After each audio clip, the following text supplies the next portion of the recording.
했는데 갈수록 실력이 뒤처지는 것 같아 걱정이에요. 혹시 초등학교 교과서 본 적 있어요? 어려운 어휘가 너무 많아요. 학교에서는 어휘 개념을 하나하나 설명해 줄 시간이 정말 부족하잖아요. 그럼 어떡하죠? 내 아이의 어휘만큼은 내가 책임져야죠. 어휘 공부의 정성. 초등어휘 3000, 초등어휘 5000. 검색창에 초등어휘 3000을 쳐보세요. 자려고 누웠는데 저스툰 지루한 지하철에 저스툰 자려고 누웠는데 지루한 지하철에 클래스가 타는 재미 저스툰 클래스가 타는 재미 저스툰 웹툰 웹소설은 저스툰 클래스가 타는 재미 저스툰 다시 날씬해지고 싶어. 다이어트 해야 하는데 좀 간단한 방법 없을까? 1522-6648 1522-6648 혹은 비타샵을 검색해주세요. 야, 이 부장! 네가 부장이면 땅이야? 뭐? 저 인간 저건 쟤 오늘도 술술 풀리고 안 먹고 회수 갔냐? 내일도 신체 상태로 출근하겠구만. 아유. 고려 생활건강 술술 풀리고 음주전 한포가 당신을 지켜드립니다. 특허받은 천연 유래 성분 숙취 해소제 술술 풀리고를 은하계 최저가로 딴지마켓에서 만나보세요.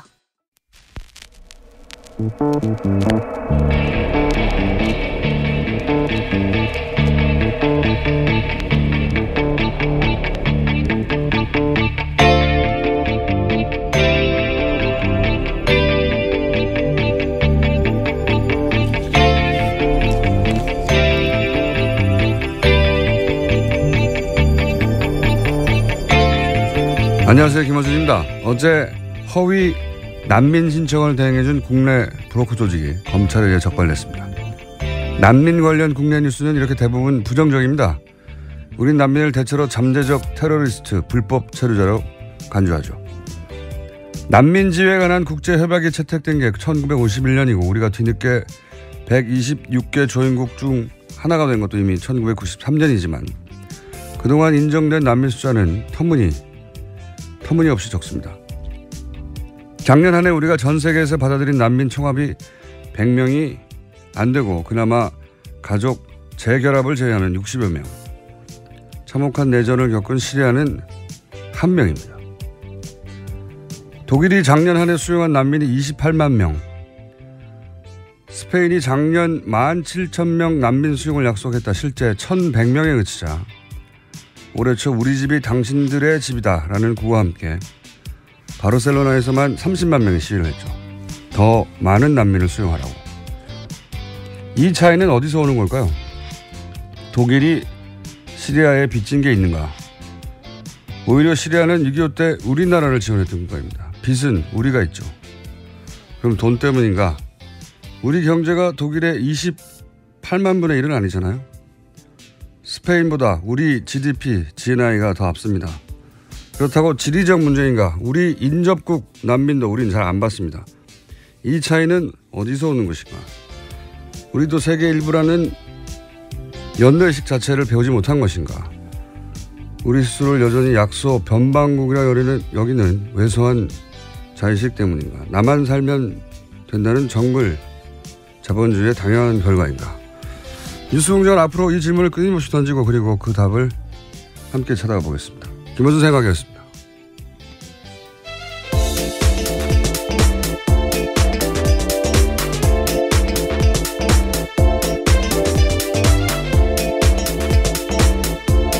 시사인의 김은지입니다. 예. 자, 오늘은 바빠요. 네, 빨리빨리 뉴스가 해보죠. 많습니다. 예, 첫 번째 뉴스는 네, 청와대가 또 박근혜 정부 문건 발견했습니다. 어제 500건 추가로 나와서 공개했습니다. 또? 네. 계속해서 나오고 있습니다. 예, 매일매일. 예, 청와대발 단독 특종입니다. 그 왜 중세 배경의 영화를 보면 성지하에 감옥이 있잖아요. 그걸 던전이라고 하거든요. 예. 영화나 게임 보면 거기서 뭐 끊임없이 나와요. 예. 던전 청와대. 예. 그렇게 불러야 되겠어요? 뭐가 나왔습니까? 네, 어제 내용들을 좀 일부 공개했습니다. 가장 눈에 띄는 것은 보수논객 육성 프로그램 활성화 등 홍보 역량 강화, 보수단체 재정 확충 지원 대책, 상대적으로 취약한 청년과 해외 보수 세력 육성 방안, 것과 같은 내용들이 있었습니다. 또 박근혜 정부는 2015년 7월 달 이병기 비서실장 주재 수석비서관 회의에서 신생 청년 보수 단체들에 대한 기금 지원을 적극 검토하라고 지시하기도 했습니다. 한마디로 돈 주라는 거네요. 네, 보수 세력 지원하라는 거죠. 보수 세력, 있는 보수 세력을 지원하라라기보다는 뭘 단체를 새로 계속 만들라는 거예요. 돈 주고 이게 사실은. 네. 그리고 그 대통령 시정연설 때 저희가 한번 다룬 적이 있는데 시정연설 때 박수부대가 동원됐다. 네, 2015년 10월 달이었습니다. 네, 대통령 시정연설 때 박수부대가 동원된 건 전무후무할 것이라고 했었던 그 박수부대의 청년 무슨 센터들 뭐 무슨 세상. 네, 2015년 10월 달 그때 시정연설 할 때요. 한국자유총연맹뿐만이 아니라 청년 리더 양성센터, 청년이 만드는 세상 이런 인사들이 있었다고 합니다. 네.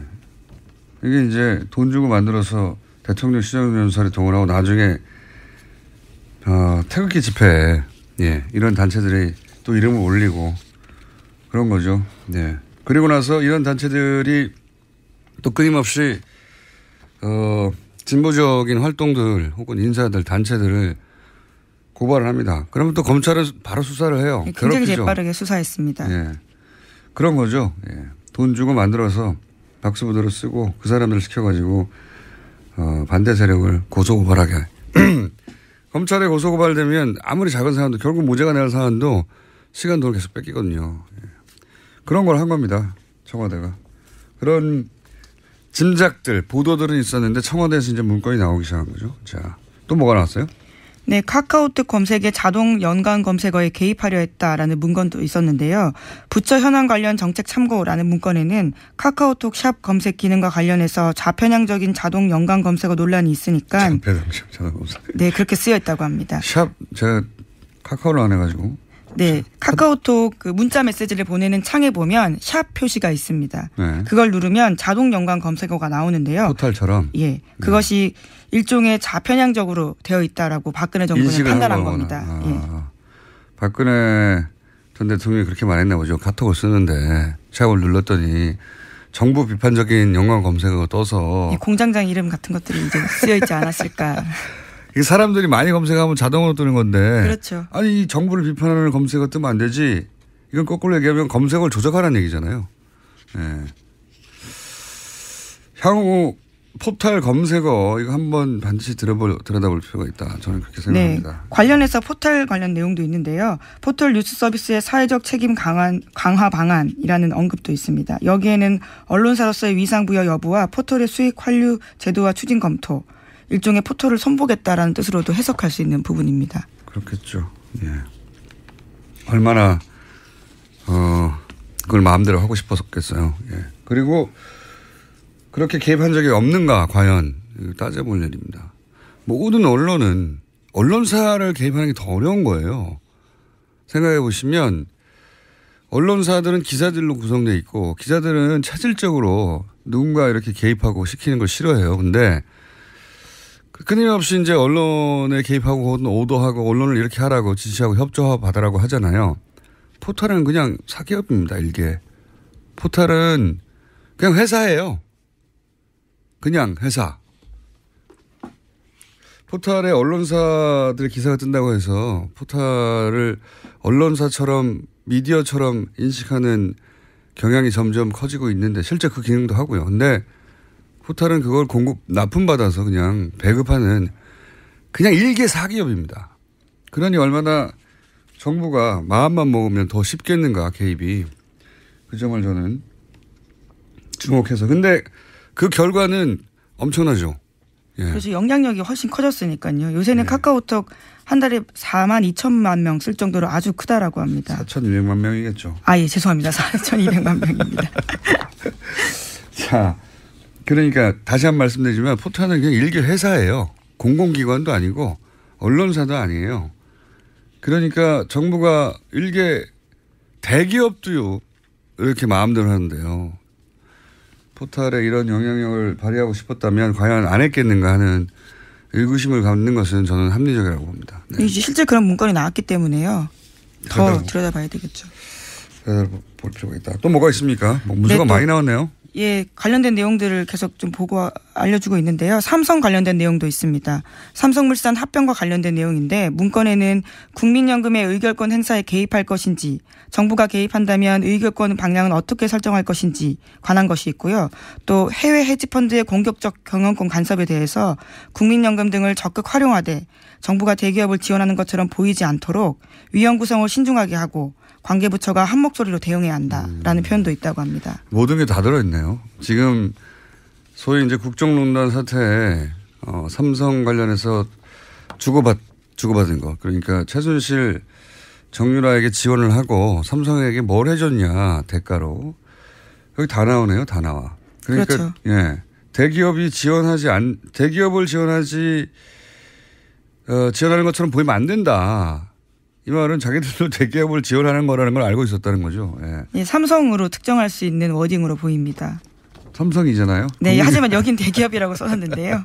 네. 당시 시점이 그렇습니다. 삼성물산 합병건이 굉장히 논란이 되던 삼성이라는 때였습니다. 단어를 썼을 뿐, 예, 삼성을 지원하는 것처럼 보이지 않도록 해야 한다라고 문서가 나왔으니까 예, 삼성을 지원한다는 걸 자기들도 알고 있었다는 거고, 그리고 뭐 외부 전문가들을 잘 구성해야 된다. 이런 말은 그 국민연금 그것도 문제가 됐었죠. 국민연금이 이런 정도의 금액을 투자하는 게 아니라 이제 간섭을 하면 의결권 행사 전문위원이 따로 있잖아요. 예, 그렇습니다. 근데 그 외부 전문가들은 반대했단 말이죠. 그러니까 그래서 외부 전문가들 전문위원회에 안건을 올리지도 않고 자체적으로 철회해버렸죠. 그렇죠. 국민연금 기금운용본부 간부들로 구성된 투자위원회 열었습니다. 그러니까 위원 구성을 신중히 하란 말은 반대 의견을 배제하라는 얘기고, 문제가 된 게 다 여기 있네요. 예. 빨리 증거를 제출해야 되겠네요. 자, 이게 참네. 득템 정도도 아니고 이게 뭐 신받다 뭐 이런 수준으로 캐고 있어요. 채굴을 하고 있다. 또 나올지도 모르겠어요. 네, 그럴 걸로 보입니다. 또 있습니까 내용이? 네, 또 있는데요. 서울시가 청년수당을 강행하면 지방교부세 감액 등 불이익 조치를 하라는 내용도 있었습니다. 이건 정말 실제 이것도 문제가 됐었죠. 예. 네, 그렇죠. 서울시 같은 경우에는 청년수당 사업 추진했었는데요. 보건복지부가 직권 취소해서 도입 한 달 만에 중단된 바가 있습니다. 이게 내용이 뭐냐면 서울시 지자체에서 중앙정부가 안 하는 복지 정책을 펴려고 하니까 중앙정부는 뭐 하냐 소리를 들을까 봐 지자체에서 못하게 하는 거죠. 그리고 그렇게 해서 박원순 시장의 지명도나 혹은 인기도가 올라갈까 봐 그런 이유도 있는 거고요. 지자체가 하면 중앙정부가 더 격려해야 되잖아요. 그렇죠. 같이 가거나. 근데 이 복지에 관심 없는 박근혜 정부에서 우리 안 하는데 니들만 하면 우리가 안 하는 거 들키잖아. 이거거든요, 심보가. 그래서 쟤들도 못하게 해. 이게 말도 안 되는 건데 이제 그런 걸 지시했다는 거고요. 서울시 저거 못하게 하라고. 그런 겁니다. 네, 그렇게 또 그런 게 나왔고. 자, 관련 뉴스 또 있습니까? 네, 그래서 검찰은 청와대 문건을 수사하는 서울중앙지검 특수일부의 검사 수를 늘렸습니다. 모두 8명으로요. 일선 검찰청 특수부 2개 부서를 합친 규모입니다. 늘려야 되겠네요. 이거 수천 건이 나오니까. 문건 관련 뉴스가 많네요. 또 있어요? 네, 이에 대해서 최순실 씨 쪽 입장도 나왔습니다. 어제 이경재 변호사가 재판에서 한 말인데요. 청와대 캐비닛 문건이 기습적으로 증거로 제출되면 피고인의 방어권이 원천적으로 봉쇄된다면서 그렇게 하면 안 된다라고 주장한 겁니다. 검찰이 시도 때도 없이 증거를 계속 제출하고 있다. 이렇게 불만을 표하기도 했습니다. 아니 그러면 피고가 힘들까 봐 있는 증거를 안 내놓나요? 이건 말도 안 되는 소리인데. 예. 그리고 방어권 방어하라고 변호사가 있는 겁니다. 그렇죠. 예. 피고인 방어를 위해서 변호사가 역할을 해야 합니다. 힘들어진다는 얘기기도 하고요. 예. 증거를 이렇게 많이 내면 어떡하냐 이런 얘기기도 하고요. 예. 당연히 증거가 있으면 추가 제출해야죠. 피고가 힘들까 봐 있는 증거를 내놓지 않는다는 게 말이 되나요? 말이 안 되는 얘기였고요.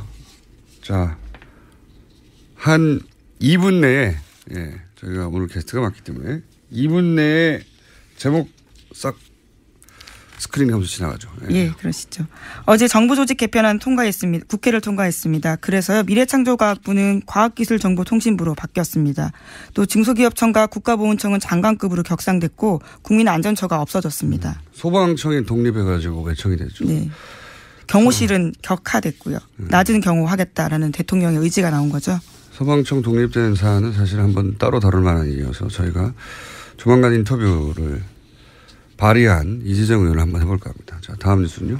예, 방산비리 관련된 소식 계속 전해드리고 있습니다. 하성룡 항공우주산업 대표, 그러니까 카이 대표가요, 2012년 새누리당 대선 후보 경선 때 박근혜 후보에게 거액의 정치 후원금 냈다고 경향신문이 아침에 보도했습니다. 네, 방산비리 카이 계속 나오고 있는데 네, 박근혜 후보하고 잘하지 않냐라고 말했던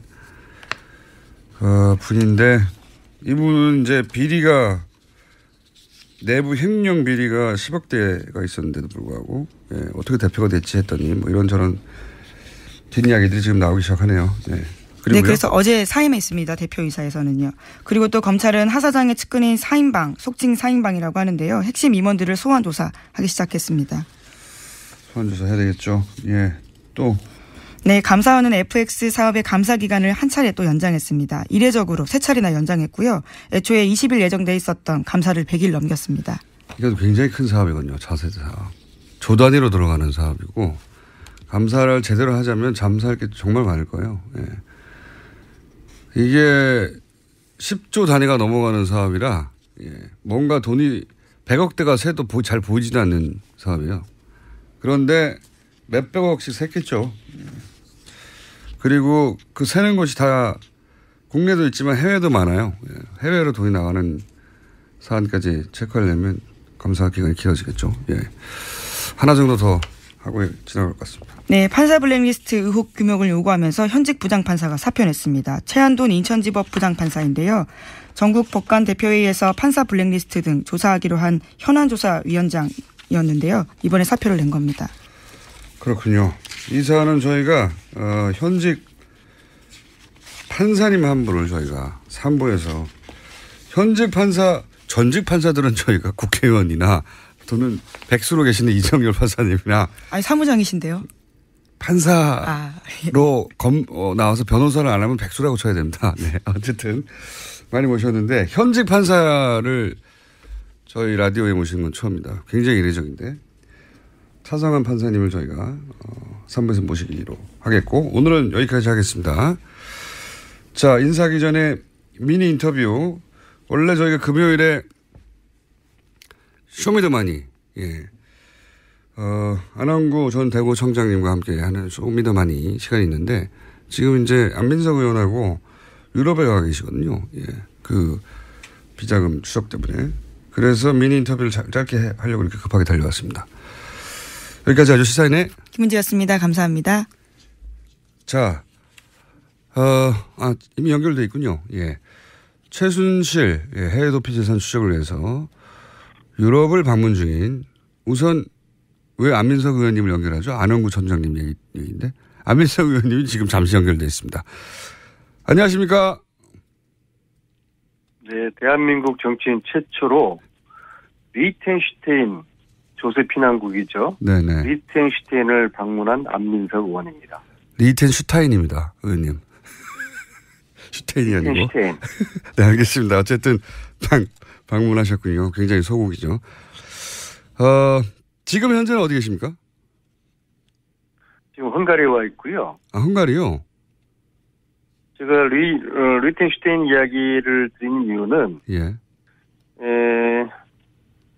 여기서 이제 금융감독원 담당자를 만났는데요. 리텐슈타인에 전 세계에 블랙머니가 아주 숨겨져 있는 유명한 조세 피난국으로 알려져 있는데요.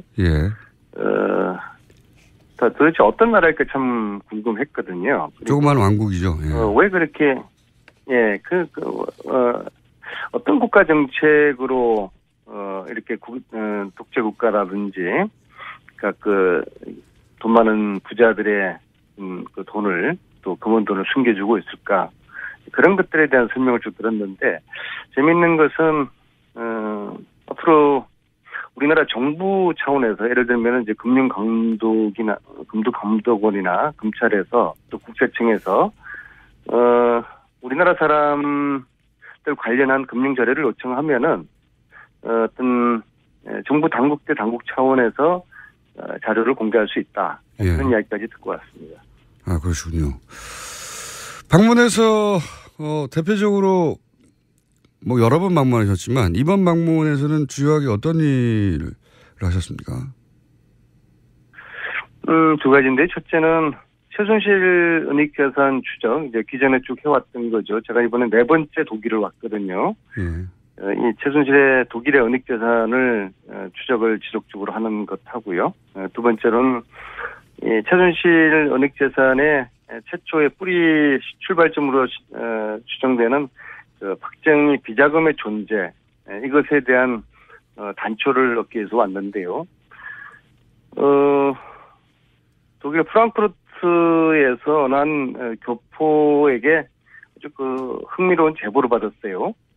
작년에 최순실 씨가 한국 들어오기 바로 직전이었던 것 같아요. 자기 식당에 최순실 정유라 애기 그리고 보모 요렇게만 또 운전기사 요렇게만 밤 늦은 식당 문 닫을 시간에 와서 지금 스위스를 다녀오는 길인데 밥을 달라는 식사를 달라는 이제 요청을 받았다. 아마 자기 생각으로는 지금 보니까 스위스 은행을 다녀오는지 않았나 그렇게 의심된다. 그러한 이제 제보도 받았고요. 또 1976년도에 박정희 시대죠. 박정희 시대에 스위스의 외환은행 사무실이 개소됐다는 그런 이제 그 현지 교포은행가의 제보를 받아서 쭉 이제 추적을 했는데 사실로 확인됐고요. 마침 이번에 스위스 쯔리히에서 그 외환은행 사무소가 있던 그 건물을 이제 확인을 했어요. 재미있는 것은 이 외환은행 사무소 76년도에 개소됐던 이 사무실 위치가 프레이저 보고서에 나오는 박정희 스위스 비밀 계좌가 있었다고 하는 유나이티드 뱅크 UBS 거기와 도보로 한 5분 거리에 위치해 있더라고요. 가까웠다. 76년에 왜 사무실을 이렇게 개설했을까? 이거 좀 확인돼야 되고요. 그래서 좀 이건 특별법 없이는 70년대 이런 사항을 확인을 정확하게 하기가 어려운 그런 이제 한계가 있죠. 그래서 특별법이 꼭 필요하다는 생각을 알겠습니다. 의원님, 네. 옆에 안한군 총장님 계십니까? 옆방에 있습니다. 아니, 원래 저희가 안한군 총장님과 통화하기로 했는데, 안민석 의원님과. 아니, 우리가 지금 2,000km를 최순실 루트를 따라서 독일, 스위스, 리텐슈테인, 오스트리아, 헝가리 5개 나라 2,000km를 지금 달려왔거든요.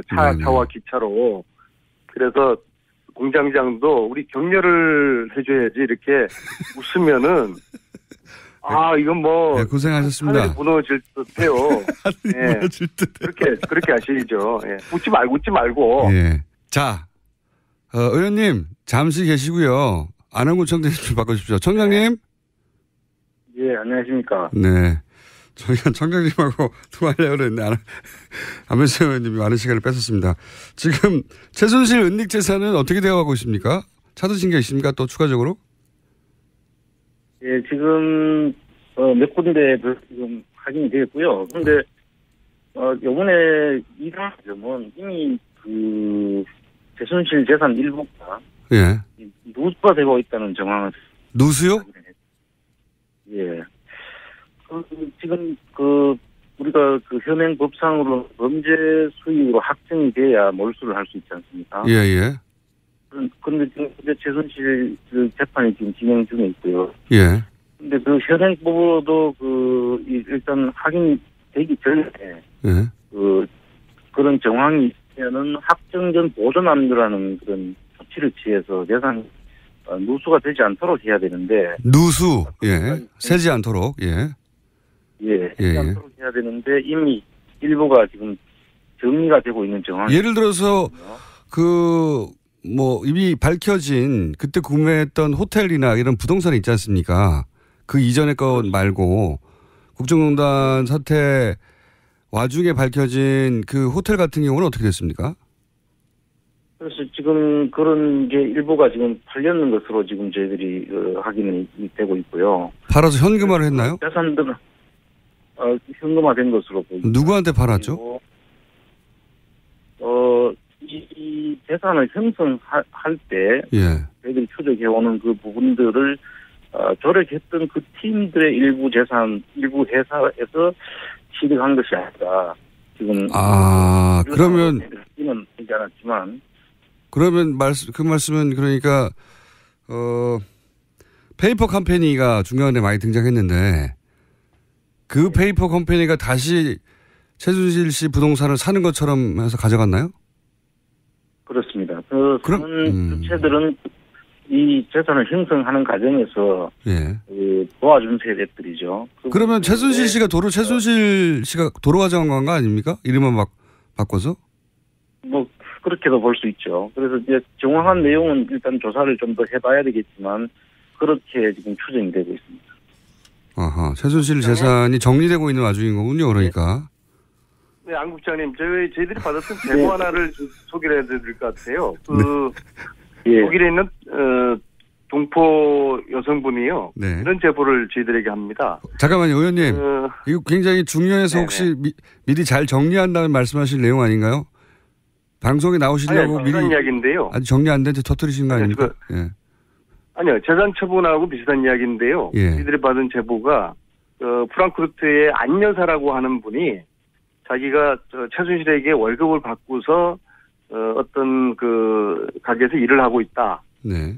그런 제보를 해서 그 안 여사를 찾아가라. 그래서 이제 저희들 쭉 추적해서 그 이제 근무를 찾았는데 그 안 여사가 근무했다는 그 근무는 이미 다른 회사가 들어섰어요. 그래서 아마 페이퍼 컴퍼니를 이용해서 어떠한 사업을 했던 것으로 생각되는데 이 방송을 들으시는 독일의 프랑크푸르트에 계셨던 안 여사라고 하시는 분요. 이미 지금 귀국을 했습니다. 국내 한국에 계실 걸로 추정되는데요. 안 여사님은 저희들에게 연락을 해주시면은 최순실의 또 페이퍼 컴퍼니 한 부분을 정확하게 밝힐 수가 있습니다. 알겠습니다. 방송을 지금 스피커로 쓰시는 거군요. 지금 방금 제보자를 찾는. 알겠습니다. 다시 의원님 들어가시고요. 다시 안홍구 청장님께 한두 가지 여쭤보겠습니다. 네. 이번에 그 프레이저 보고서에 등장했던 은행 근처에서 지난 시간에서 다뤘던 유경수 여사의 사촌 오빠가 지점장으로 근무했던 스위스 은행, 외환은행 지점, 혼자서 그러다가 그러니까 유럽 기업과 거래가 없던 70년대에 만들어졌다가 유럽 진출이 활발해진 2000년대에 들어서는 오히려 폐쇄한 의혹이 드는 지점, 그 지점에 가보셨나요? 예, 그 위치를 아까 안 의원님 말씀하신 그 5분 거리에 있다고 하는. 스위스 유니온뱅크와 그 크레딧 스위스 은행이 같이 있거든요. 같이 있는데 거기서 한 5분 거리 정도 남짓한 거리에 있는데 그 건물들이 그 엄청난 우리나라로 치면 명동과 같은 그런 비싼 곳이에요. 그 비싼 곳인데 이미 그 건물도 아마 그 83년도부터 이 보존해야 될 건물로 지정돼서 관리가 되고 있는데요. 그곳에 그 비싼 곳에 스위스 사무소가 있었더라고요.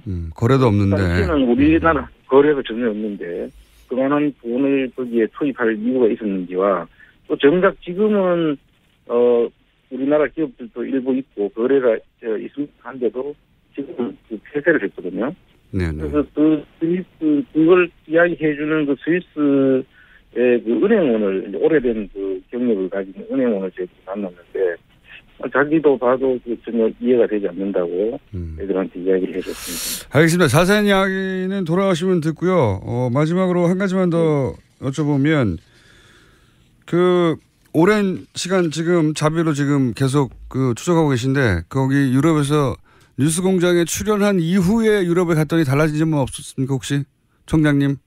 많이 달라졌죠. 어떻게 달라졌습니까? 여기 와서 놀란 게 수수공장 그 신도들이 참 많더라고요.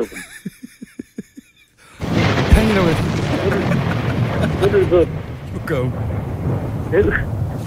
저를 대구 청장으로 알지 않고 네. 천둥 번개로 알고 계세요. 천둥 번개로. 저희가 하도 심심해서 말씀하실 때 천둥 번개로 효과음으로 넣었는데 그렇군요. 뉴스공장 팬들이 해외에 정말 많습니다. 저도 놀라운 안민석님의 길을 실감했고요. 예. 그다음에 우리 지구상 동포들은 뉴스공장을 통해서 세상을 읽는구나 확인을 했고요. 근데 이번에 아쉬운 게 독일 최순실 재산을 도왔던 조력자로 저희들이 추정되고 있지만은 양혜경 전 삼성 유럽 본부장 이분을 이번에도 역시 만나지를 못했어요. 여러 차례 만나려고 노력하셨던 걸로 아는데 이번에도 못 만나셨습니까? 네네. 저희들이 이제 오늘 밤 지새고 다시 프랑크푸르트로 가거든요. 그래서 주말 동안에 프랑크푸르트에 있는데 이 방송을 들으시는 양혜경 씨 그리고 양혜경 주위의 분들은 반드시 이번에 저희들을 프랑크푸르트에 만나 주기를 알겠습니다. 집 앞까지 갔어요. 그래서 저희들을 이런 식으로 하면은 회피하는 걸로 저희들 볼 수밖에 없는데요. 이번에 꼭 좀 만났으면 좋겠습니다. 양혜경 전 사장님, 네, 꼭 좀 만나주시죠. 준비된 시간이 거의 다 돼버렸는데 네. 피하는 자 범인입니다. 네, 안하고 정청님 시간을 다 뺏으셨어요, 안민석 의원님이. 자, 두 분 고생하시고요. 언제 돌아오십니까? 여기 양혜경 사장 만날 때까지 있을 겁니다. 알겠습니다. 다음 저희 뉴스공장 고정 시간에는 두 분 다 돌아오시길 빕니다. 건강하시고요. 수고하십시오. 감사합니다. 감사합니다. 네. 안원구 전 청장님한테 자세히 얘기를 들으려고 했는데 안민석 의원님이 시간을 다 뺏었습니다. 네, 두 분만 남았습니다. 아무도 묻지도 따지지도 않고 가입하셨다고요? 보험은 너무 어려워요. 걱정 마십시오. 마이보험 체크가 도와드립니다. 1800-7917 마이보험 체크로 지금 전화 주세요. 1800-7917 이미 가입한 보험이나 신규 보험도 가장 좋은 조건을 체크해서 찾아드립니다. 인터넷 한글 주소 마이보험.com 또는 카카오톡에서 아이디 검색 마이보험을 친구 추가하여 상담하실 수 있습니다. 모닝똥? 제겐 사치였죠. 내가 토끼인지 토끼똥이 나인지 내가 변을 본 것인지 변을 당한 것인지 나는 바나나이고 싶다. 간혹 구렁이이고도 싶다. 미궁 대장사랑 빅똥의 추억 미궁 대장사랑이 찾아드립니다. 혈중 콜레스테롤 개선과 배변 활동에 도움을 주는 건강기능식품입니다. 검색창에 미궁 대장사랑. 미궁 장사랑 이름 바꿨어요. 프로바이오틱스 12종 추가. 미궁 대장사랑. 골반 잡자 바로 잡자 바디로직. 허리 통증 바로 잡자 바디로직. 2017년 쿨 썸머 바디로직 라이트 출시. 통기성이 좋아 땀 걱정 없이 한여름에도 쾌적하게. 입은 듯 안 입은 듯 가벼움의 신축성은 그대로. 자세가 좋아지는 골반 교정 타이즈 바디로직. 검색창에 골반 교정 바디로직 라이트.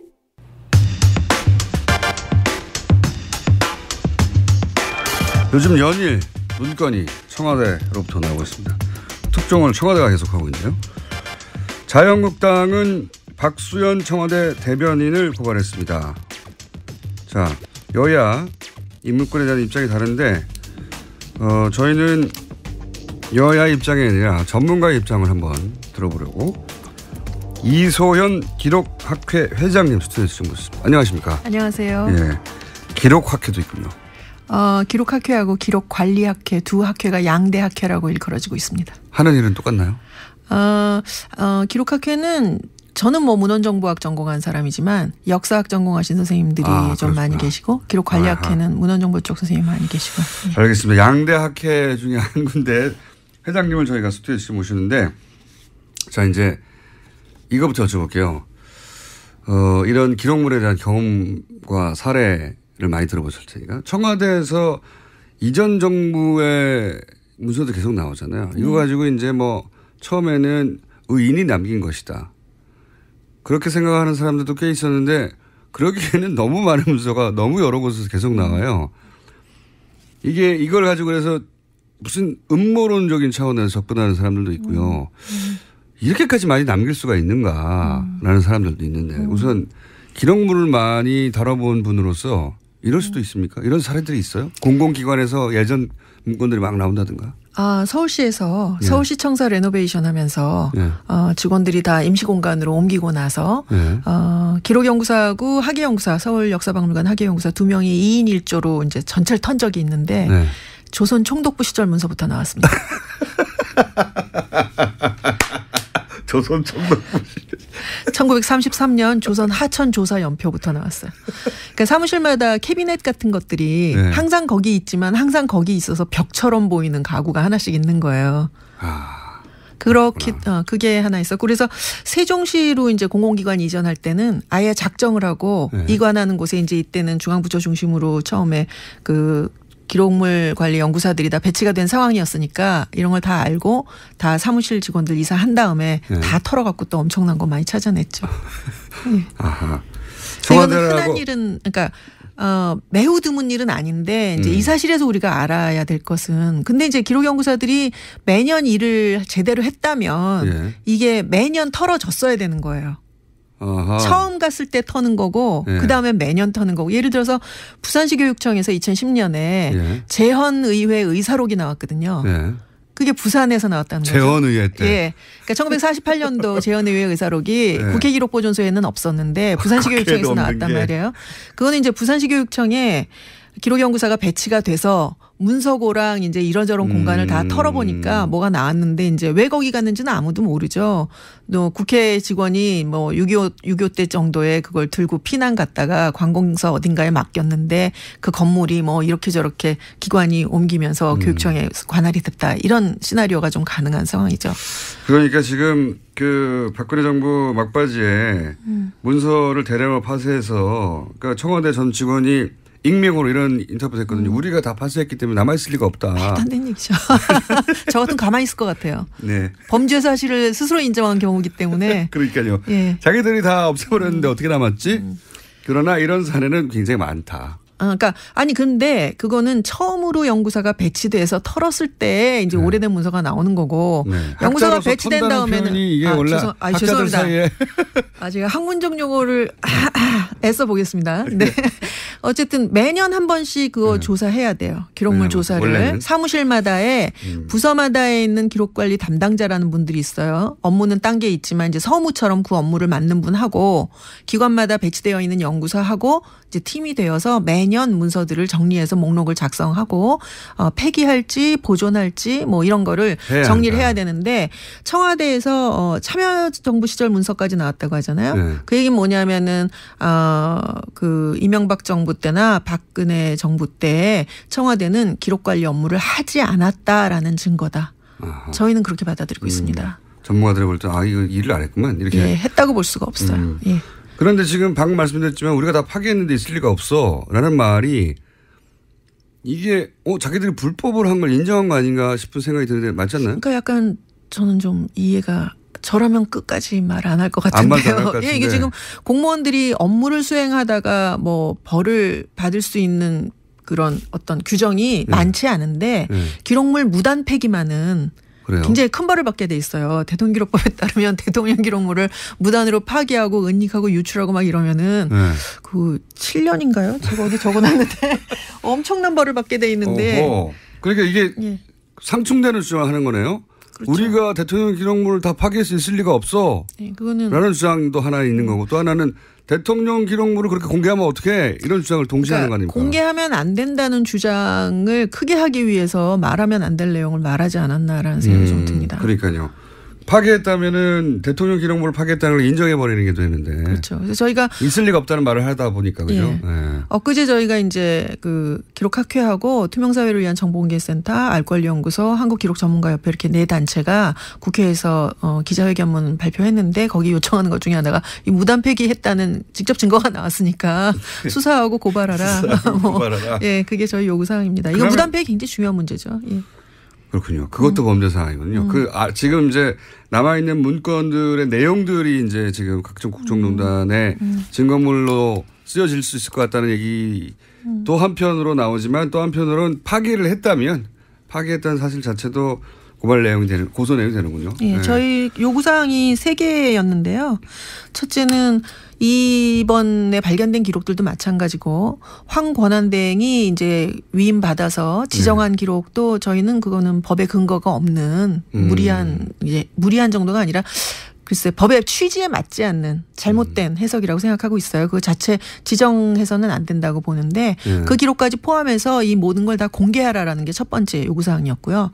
두 번째가 무단 폐기 조사해서 처벌하라. 세 번째는 이 이관 전반적인 진행되는 내용에 대해서 조사해서 또 조사하라. 이게 세 가지가 제대로 되지 않았다 아예. 예, 이게 지금 지난 10년 동안 대통령기록법은 여러 가지 정치적 전쟁 상황 그렇죠. 속에서 아주 너덜너덜해졌는데 이번 일이 아주 뭐 총체적으로 난맥상을 다 보여주는 그런 일이라고 생각하고 그럼 있습니다. 지금 청와대가 자체적으로 이건 공개도 되고 이건 공개할 수 없고 뭐 이렇게 구분 작업을 진행하고 있는 것 같아요. 네. 그중에 일부는 이것은 지금 재판 진행 중인 사안으로 연결되니 검찰에 넘기기도 하고 이런 행위 전체를 지금 야당에서는 불법으로 보고 있지 않습니까? 학회에서는 어떻게 보고 있습니까? 이 대통령기록법의 1조의 법의 목적을 보면 국정 운영의 투명성과 책임성을 위해서 이 법을 제정했다라고 돼 있어요. 지금이야말로 박 전 대통령의 책임을 물어야 할 때인 거죠. 마침 또 법적 책임을 묻는 지금 단계에 와 있고요. 그러니까요. 근데 거기서 굉장히 중요한 단서가 되는 내용들이 나왔다는 거죠. 그걸 이제 공개도 여러 차원이 있죠. 완전히 국민들한테 이 또 학회장 같지 않은 말이라고 하시겠지만 까버릴 수도 있는 거고. 아니면은 뭐 그 단계로 털어서 깐다. 그렇죠. 털어서 깔 수 있는 거고.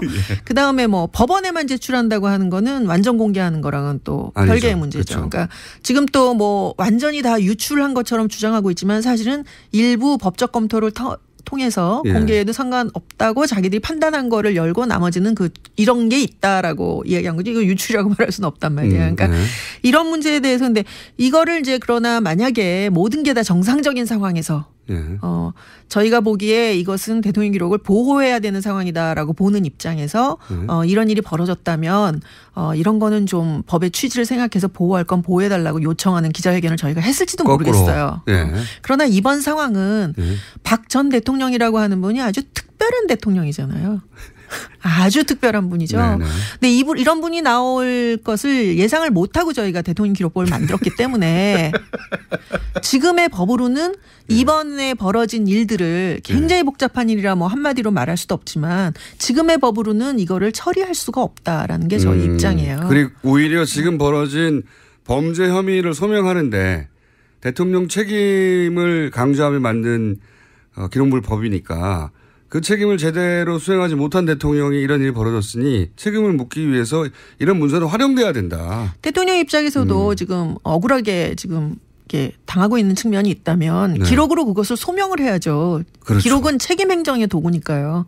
그런데 그걸 그걸 무조건 안 보여주려고 한다거나 그것을 이런 식으로 발견했다고 얘기했다고 해서 막 고발하고 이러면 그분들이 만약에 지금 자유한국당이 이제 박수현 대변인이랑 고발했잖아요. 그분들이 만약에 문서 세단기 이용해갖고 수십 대를 이용해서 파기했다 이런 이야기가 나왔을 때 그 고발도 하고. 그렇죠. 이 고발도 하고. 그럼 저희가 참 저분들이 기록에 대한 인식이 있으시구나 이렇게 생각해 드릴 수가 있지만 좀 그런 거는 일체 모른 척 하다가 이날 이때껏 벌어졌던 일들을 다 모른 척 하다가 파쇄하는 거는 박수 치는 거와 마찬가지로 그리고 내가 파기했다.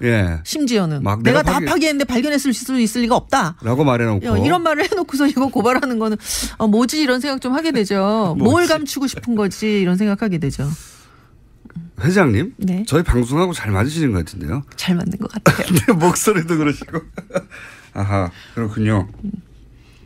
아주 잘 이해가 되고 있습니다. 이런 건 어떻습니까? 지금 만약에 나온 문서 중에 일부를 아예 인터넷에 공개해서 우리가 볼 수 있게 만든다. 이런 것도 가능합니까? 근데 이제 그게 하려면은 할 수도 있겠다 싶은데 이제 저라면 이제 그렇게 권하지는 않을 것 같아요. 이게 지금 발견된 게 처음에 300건 정도였을 때는 모르겠는데 이게 지금 수천 건에다가 앞으로 또 뭐가 더 나올지 모르는 상황이란 말이에요. 그중에 일부 제가 말하는 건 전 국민이 알아도 되겠다 싶은 내용. 저도 궁금하거든요, 사실. 공개를 할 수도 있겠죠. 있습니까? 그러니까 공익적인 목적이라든가 또는 자료를 무조건 숨기는 게 자료에 관한 그 자료를 보관하고자 하는 사람들의 정신이 아니잖아요. 나중에 결국 그렇죠. 활용하려고 하는 것이고. 모든 기록은 종국적으로 공개할 것이 아니라면 네. 굳이 생산해서 관리할 이유가 그렇죠. 없다고까지 말할 수 있죠. 결국은 그러니까 나중에 보려고 하는 건데. 지금 문제가 되는 지정기록 제도조차도 예. 이게 뭐 영원히 숨겨두겠다고 영원히 보호하겠다는 제도가 아니라 좀 꺼림칙한 기간 동안에는 가려줄 테니 그거 믿고 많이 생산해라라는 제도예요. 그러니까 그렇죠. 공개를 전제로 한 거죠. 예전에는 정권 바뀔 때만 다 없애버렸기 때문에. 그렇죠. 대통령 만약에 정권이 바뀔 게 염려돼서 꺼림칙하다면 법으로 보호해 줄 테니 문서를 많이 생산해서 차후에도 역사의 기록으로도 참고하고 다음 대통령도 이 회담 때 혹은 이 협정 때는 이런 과정이 있었구나 참고하라 이런 목적 아닙니까? 그렇죠. 문서가 보물이라서가 아니라. 그렇죠. 그런데 지금 제가 이제 이 질문을 드리는 이유는 뭐냐면 국정농단과 관련된 일들은 저희 그 일반 국민 모두가 사실은 관계자거든요. 그렇죠. 네, 촛불 집회에 나가서도 이 국면을 만들어내기도 했고, 그러니까 그거와 관련된 문서 일부는 당장 볼 권리가 있는 거 아닌가 우리가 일부는 뭐 대통령이 아주 비밀스러운 일을 했고 뭐 개인의 신상이 있다든가 그런 거 말고 저희는 사실 성형수술에 큰 관심이 없잖아요. 그런 건 기록물로 없겠죠. 근데 이제 저희가 어쨌든 이 국정농단 사태와 관련하여 그걸 초래한 문서들이 있다. 초래한 내용들. 그건 저희도 볼 권리가 국민이 볼 권리가 있다고 생각이 들거든요. 저는. 일단 뭐 공개하시는 분들 쪽에서는 뭐 공개 여부를 생각해 보실 수 있을 것 같고요. 학자적 입장에서 학자뿐만 아니라 전 국민은 정보 공개 청구를 할 자격이 있어요. 그렇죠. 공공문서에 대해서는. 그래서 이미 이 청와대에서 발견된 문서, 이 발견 문서라고도 부르고 캐비닛 문서라고도 부르는 이 문서들에 대해서 뭐라고 부릅니까? 저희도 캐비닛 문서라고 부릅니다. 다른 자료하고 같이 검색되라고. 캐비넷 문서. 캐비넷이라고 하면 안 나올까 봐. 그래요? 예. 근데 그 캐비닛 문서들에 대해서 이미 정보공개 청구를 했다고 제가 전해드린 게 두 주체가 이제 정보공개 청구를 했어요. 투명사회를 위한 정보공개센터가 했고 그다음에 그 송기호 변호사가 했다고 또 들었는데요. 그럴 법한 분들만 했네요. 그렇죠. 뭐 다른 분들도 다 할 수 있습니다. 굉장히 쉬워요. 클릭 몇 번이면 착 할 수 있는데 문제는 이제 그 청구를 받게 될 쪽이 아마 대통령 기록관일 것 같아요. 이관을 했다고 하니까.